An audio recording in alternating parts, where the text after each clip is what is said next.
Good morning, Knicks Nation. Today is Tuesday. It is the 4th day of January 2022. I hope you're safe and healthy and COVID-free today. I hope the needs of you and your family in terms of food, shelter, clothing, and health are being met today. Blessings upon those that are working in the healthcare field and the first responders trying to save lives. Blessings upon those also that pick up garbage for us, even on days where it's snow and cold, to keep our streets and sidewalks clean.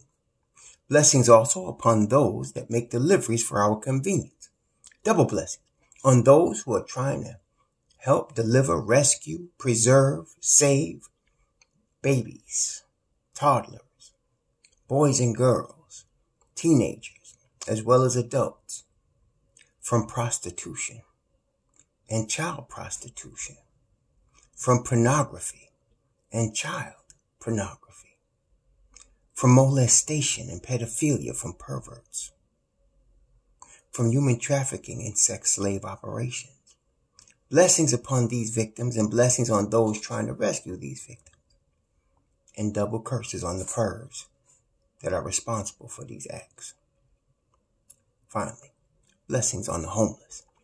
600,000 men, women, and children in the streets of the United States of America and millions around the world in the same or worse conditions. Blessings upon them and those trying to help, for theirs is the kingdom. There will be a basketball game tonight. At least there's a scheduled game. The New York Knicks will play the Indiana Pacers at Madison Square Garden. Before we go into the game or talk about that, I want to talk about our coach, Tom Thibodeau. Right now, I'm speaking to a section of Knicks Nation that would be considered a rational fan. And I know that might be in the minority, but that's okay. Talking about Tom Thibodeau, to me, we have to look at the Knicks coaching situation in a macro manner. What do I mean by that? We have to step back and look at the Knicks coaching situation in terms of the Knicks history. Now, we could go back, let's see, over the last 11 coaches we had, let's call it from Jeff Van Gundy, who quit in 2001. That's 20 years ago. We've had 1, 2, 3, 4, 5, 6, 7, 8, 9, 10, 11, 12, 13, 14 coaches in 20 years. And in that 20-year period, of the 14 coaches that the Knicks have had, they've only had 2 coaches that lasted more than 2 seasons.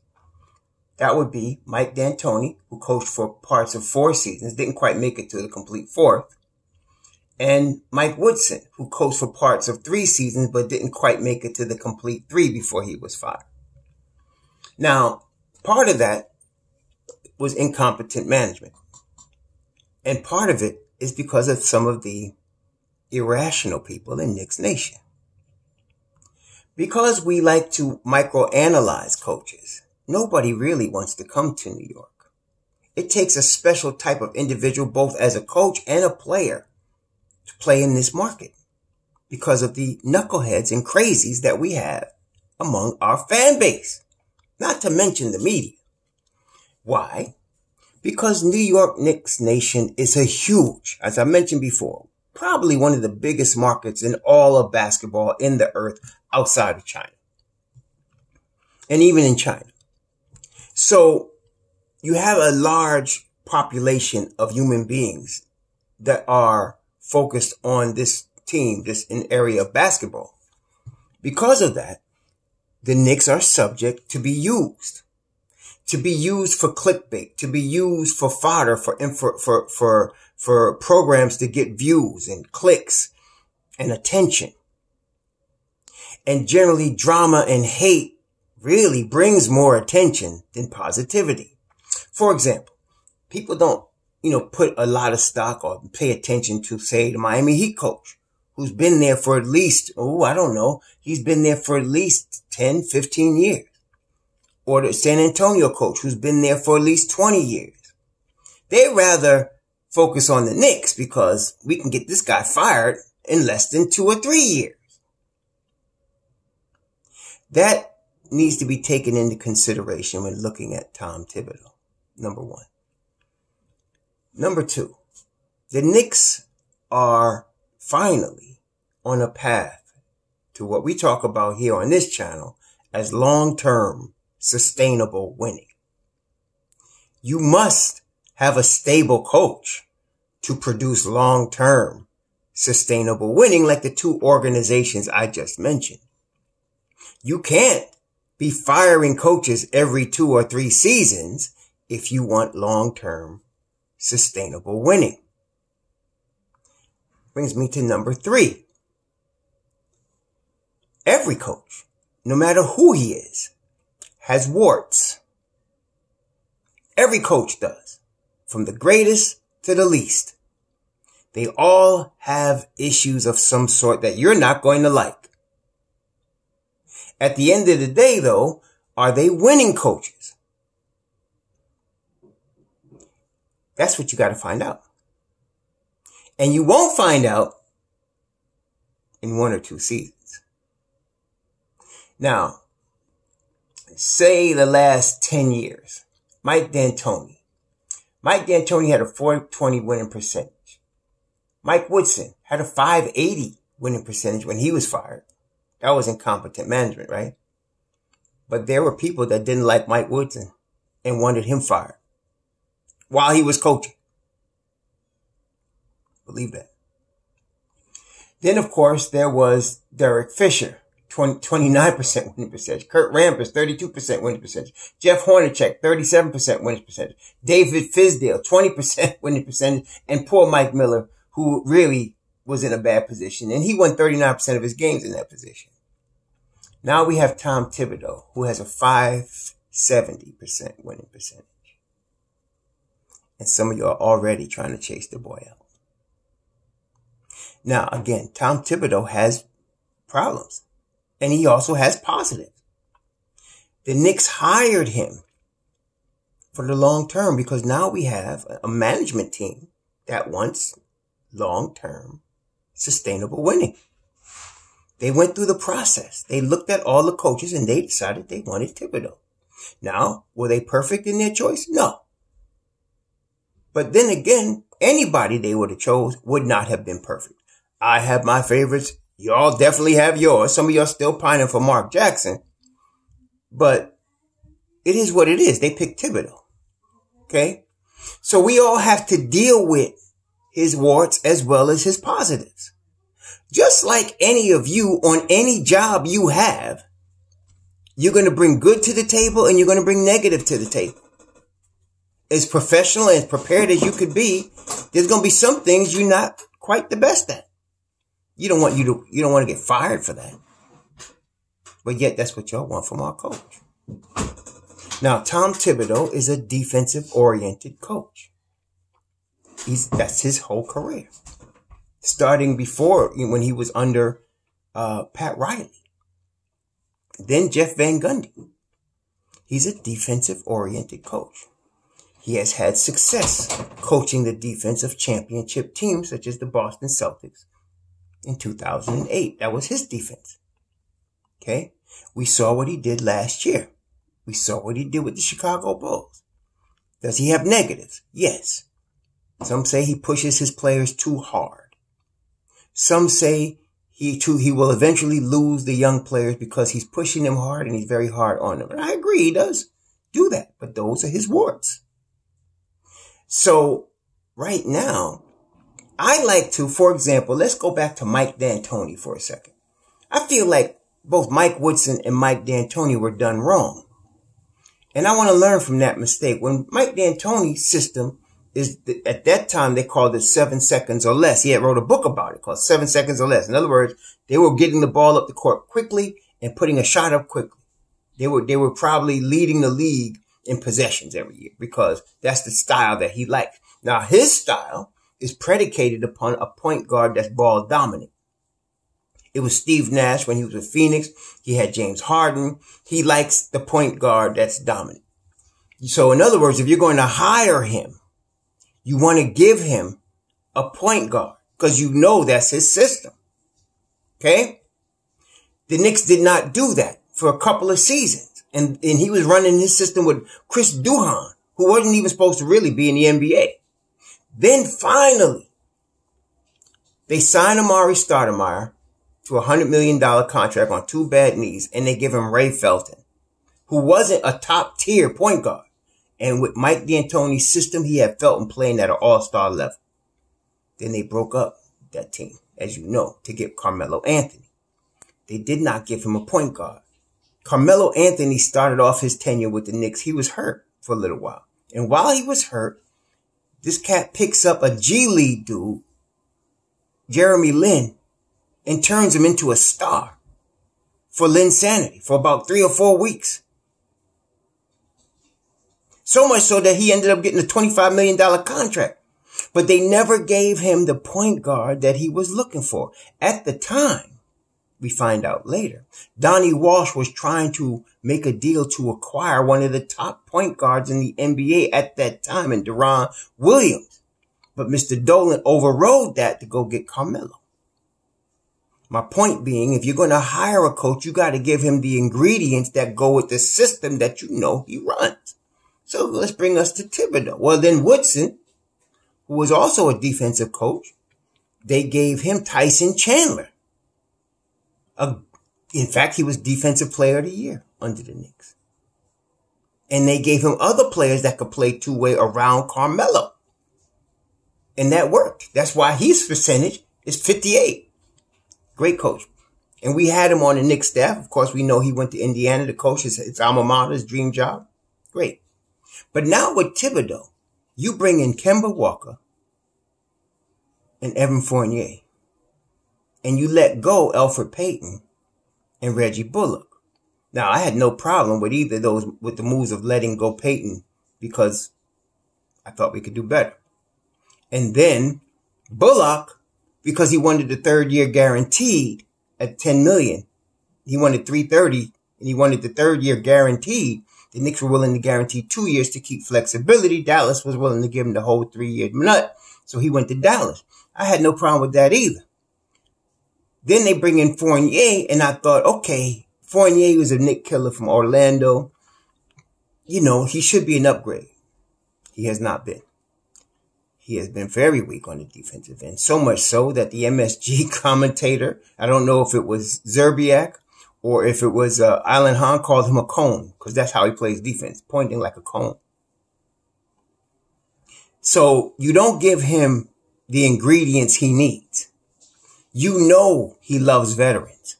He's going to play the veterans. This is the guy you hired. You know this. And so he has not had. His first year he did, and he worked with it, and we see what happened. But this year, he did not. So you bring in 2 weak defenders that are veterans who you know he's going to play. You sign one of them to a $54 million deal. And you're wondering why the defense sucks? And then you know, and I know, as frustrating as it is, he doesn't like to play rookies. He does not like to play rookies. This is his Achilles heel, which is why you see him berating Deuce McBride after a turnover and turning the other cheek when Julius Randle commits 5. Because he likes vets. He doesn't like rookies. It's just how he is. It's not fair, but neither is life. It's just how it is. Okay? So my issue is not with Thibs. My issue is with the Don. The Don is smart. I'm not going to say I know more than the Don. But I think we can surmise he might have made a mistake here, because you bring in a veteran favoring, defensive oriented coach, and you give him a roster with 8 players, 23 or younger. 8. Word has it, when he first started, he was trying to trade away all that youth, even R.J. Barrett, to get veterans that could win now. That's what he was trying to do. And I don't blame him. I don't like it, but that's who you hired. That's Tom Thibodeau. So now I am not surprised at the dilemma we find ourselves in right here, where you have nothing but youth that's available. And he don't have patience for it. He just doesn't. You know, I'd rather have a guy that I know what he's bringing to the table than somebody that's an unknown, not known, like Fizdale. Fizdale, I assumed he knew what he was doing because he came out of the Miami system, a defensive oriented system. And he coached in Memphis with the grit and grind with Zebo in them. So I was like, oh, he's a defensive coach. Bring him in. I like that. He was not. And as he has shown not only the Knicks, but with the Lakers, he really is not a head coach yet.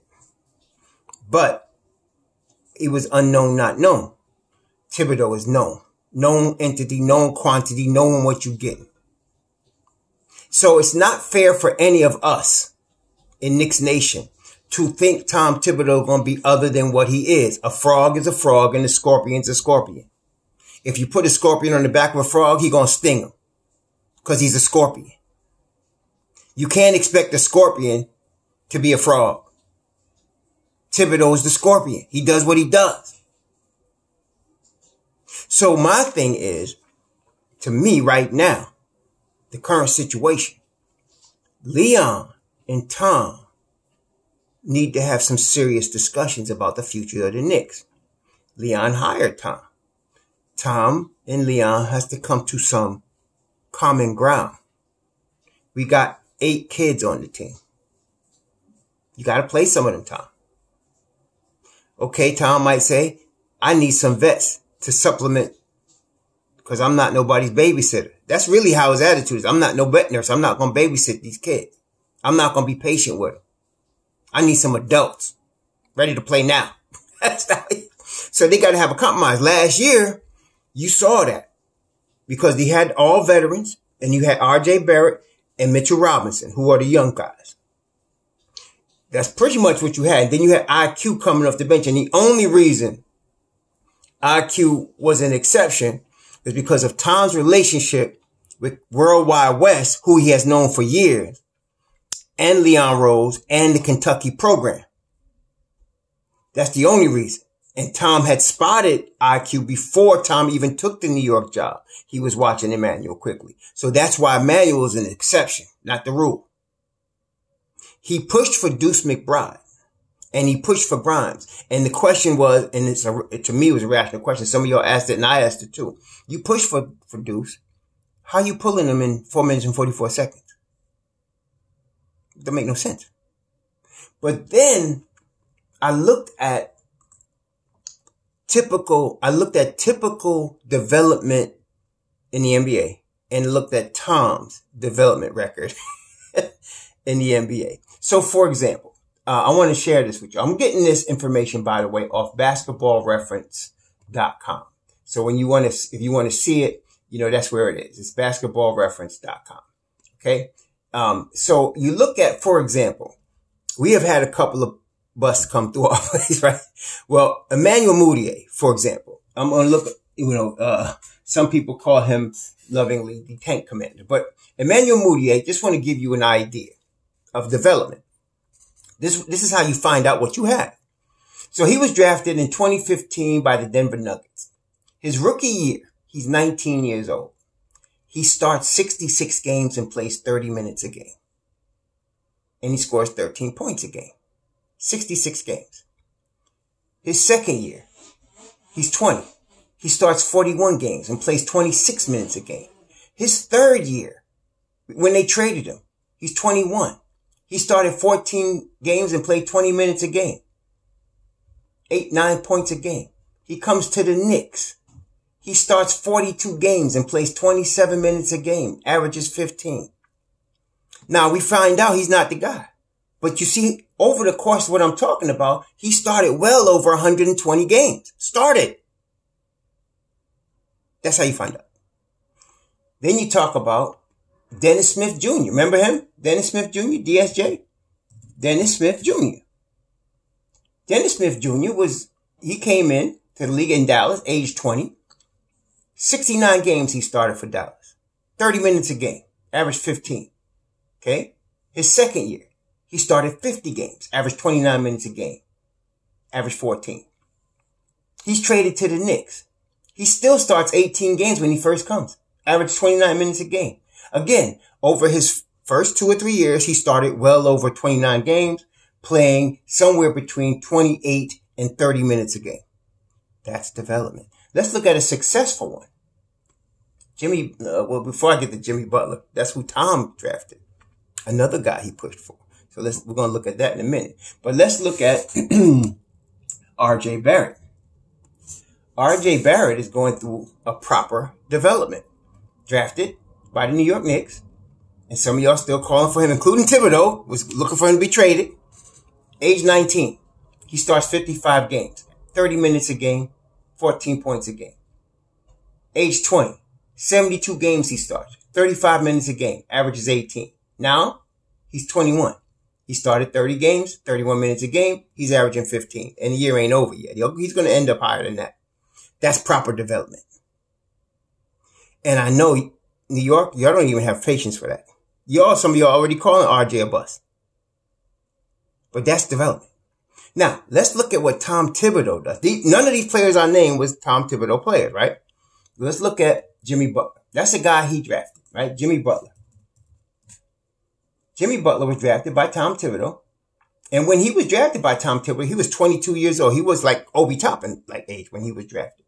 His rookie year, he actually appeared in 42 games. He started none. Age 22. Averaged 8.5 minutes per game. 9 minutes a game. 3 points a game. Rookie year. Some of y'all would have been calling him a bust from him. He's just not NBA material. I see some of y'all doing that with Deuce now. Then, his second year, he appeared in all 82 games. He started 20 games, though. 26 minutes a game, 9 points a game. He's 23. His third year, he started 67 games, played 39 minutes a game. Now he's in the rotation. 13 points a game. His fourth year, he's 25 now. 25. He started 65 games, 39 minutes a game, and he averaged 20. That's development. Now, Tom Thibodeau, if you notice, you would have thought he hated Jimmy Butler. First 2 years, he hardly played. But then his fourth year. So I had to remind myself, this is how Tom develops players. If you can survive the berating and the ignorance and the stubbornness of him for 2 years and you last to that third year, you might have a shot. That's how it is with him. It's not pretty. Okay. And I'm not saying it's perfect, but that's how it is. So now with Deuce McBride and Quentin Grimes, I think it's surprising that he's even played Grimes the minutes that he played him, given this type of track record. But Grimes is a shooter that can defend. Jimmy Butler at that time could not score. He was a defensive guy. He was not a scorer. He became a scorer. He was not a big time scorer. Okay. So that's Tom. So if you really, think about it, Grimes, McBride, Jericho, it's surprising that they've got the minutes they got as rookies. Because this is Tom Thibodeau's system. That's how he does things. It takes him 2 or 3 seasons to trust a guy. Even a guy that he wants, like Jimmy Butler. Okay, so that being the case, we got to make a decision, Knicks Nation. Do we want a coach that finally lasts for 3 seasons or no? Because the problem is not the coaches. It's between the management and us. That's the problem. So I'm saying my position is leave this guy. I'm going to close my eyes. I'm going to suck it up and say, listen, let this guy last 3 full seasons and let's see what it looks like. That's my thing. Yes, he's going to frustrate the heck out of me. Yes, he's going to make me angry sometimes, like the way he acted with Deuce and the way he pulled Obi and the way he all in the nutsack of Julius Randle. Drives me crazy. But I want to see what happens after 3 seasons. This is the 2nd season he's here. He was coach of the year last year. I want to also give him the ingredients that he likes to make his stew with. Defensive oriented players. Sometimes if a guy like a Grimes comes along that could actually shoot, bring him into. But defensive first. The reason Grimes got on the floor wasn't because he could shoot. It's because he could play defense. Shooting was the secondary thing for Tom. I like that. And so, understanding that, I think we should chill a minute and let the dude do what he does. I think we need to get rid of Kemba and Fournier because they don't fit the mix. And Leon needs to understand who his coach is. And give him the ingredients that he needs to make the stew he's used to making. You know, the Bulls were really close to going to the finals before Derrick Rose got hurt. He really was. And so I want to give him the ingredients he needs. We don't need to, you know, some of y'all talking about, you know, let's tank. I hate the term tanking. You know why? It's a sellout. I think tanking is soft. I think tanking is stupid. You know what tanking, you know how tanking got started? Y'all who can't remember what happened last week? What tanking got started with the Philadelphia 76ers. They called it the process, where they were basically putting G-League players on the floor in an attempt to get a top 5 pick or a top pick. And they got a number of them. They got Nerlens Noel. They got Joel Embiid. They got Ben Simmons. They got Markelle Fultz. They got a number of top picks. They still ain't won nothing. The process failed. Okay? Because it was punkish. It was sellout. It was cop-out. That's the word I'm looking for. It's a cop-out. Now, if you're going to tell me you're going to play the youth and you're trying to win with the youth and you just happen to lose because they're getting experience, that's not tanking. That's called development. There's a difference between tanking and development. Tanking is a sellout. It's a cop-out. It's a cheap way out. It's like, I'm going into the deli to get the many lotto tickets and my chances of winning are 1 in 10 billion. But I'm going to get the number one day. That's tanking. Okay? So what? You might get a number 1 pick, but it may not be the guy. Nerlens Noel was the number 1 pick. Jahlil Okafor was the number 1 pick. Those guys were not superstars. They're not the ones carrying those teams. So, okay, after like 5 years of doing it, they get Joel Embiid and Ben Simmons, and Simmons not even with the team right now. And the guy that's running point guard, they got at the end of the first round, Tyrese Maxey. They need a tank to get him. Okay? Forget the tanking. No. That's a cop-out. That's not even good basketball. We don't need to tank. We can get players where we get them in the draft position we at, and we can develop our own players now that we have a management team that know what the heck they doing. Okay, yes, they made a mistake. So do you. You make them too. You ain't nowhere near the pressure these cats are under in the Knicks front office. The hottest front office in sports. You can't make a mistake. So, anyway, that's what I'm saying. Old dog, new tricks? No. He might adjust a little bit because, like I said, he playing Grimes more than he would normally play a rookie. And he's just impatient with rookies, period. We're going to have to put up with that. I'm saying, if you're making a trade, bring in some defense. And let's develop the defense we got. So the dude got at least what he wants for the type of team he wants to run. Okay? It ain't got nothing to do with the modern NBA. This is how he is. This cat won in the modern NBA. He been winning. He wasn't coaching the Chicago Bulls in the 1990s. That was after 2010. So anyway, that's my take. Tonight we got Indiana. Mitchell Robinson is back. He must have got the 2 negative tests very quickly, within the 5 days. So that's why he's back. Mitch Rob is back. That's really the biggest piece we were missing to me. And then we got Jericho Sims back, who's also another 5 we needed. So now we got bigs. I'm not sure what Tom's going to do. Kemba's, I think, is out again today. That knee's bad. Oh, Ryan, what's his name? Ryan Archidiakono. That guy. He was signed to me because I think Kemba's knee is worse than we think it is. I think we might have seen the last hurrah of Kemba Walker, in terms of a high level player, unless he rests another 3 weeks and we get back that dude again. But, yeah. And some of y'all gonna blame Thibs for that. But see, again, he's a Scorpion. He is what he is. You want to start for him? You're going to play 35 minutes. I wish Deuce played 35 minutes. I'm sure he'd be all right. So anyway, But Archie Diacomo was signed because now you really only have one true point guard in Deuce McBride. You got a guy that can play point guard, but is not a real point guard in Burks. And you got another guy that's not real point guard, but can play point guard in Emmanuel Quickley. But both of those guys are better off the ball. So you only have one real point guard with Kemba down and D Rose out for another 8 weeks. So that's why they signed this guy, Archie Diacomo, because, you're going to have a backup at some point. Archie Diacomo was never a star, never a starter. Nobody's going to be a savior or anything like that. He's just a guy body to have there at the point guard position if somebody gets in foul trouble or somebody else gets hurt or whatever. Okay.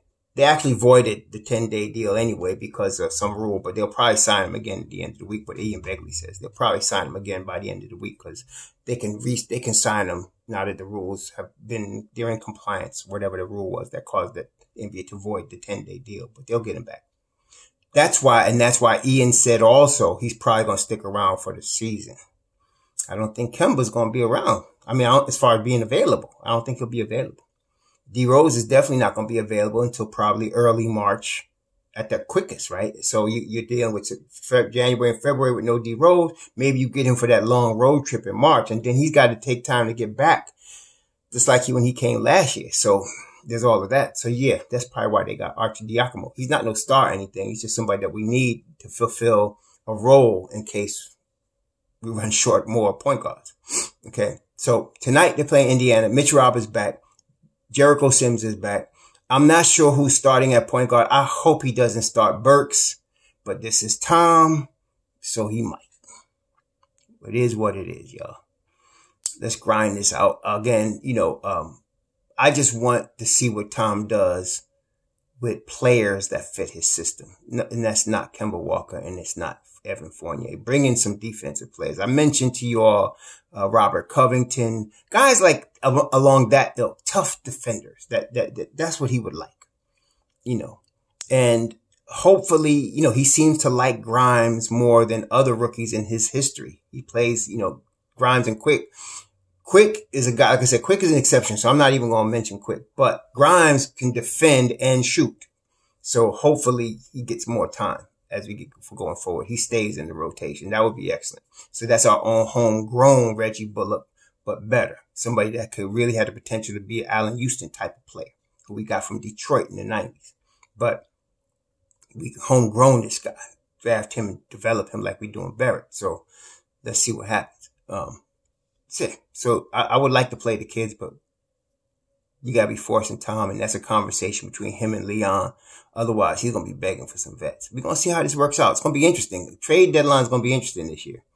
Whether they're going to get rid of some of these 8 kids we got and bring in a couple of vets, I don't know. We're going to see. But anyway, please be safe out there. Here in the Northeast and D.C. area, we got like 6 inches, 8 inches of snow yesterday. It's now icy out there. Be safe. I heard it's like that all up and down the East Coast. Be safe out there. Be cool. Be safe. Shalom.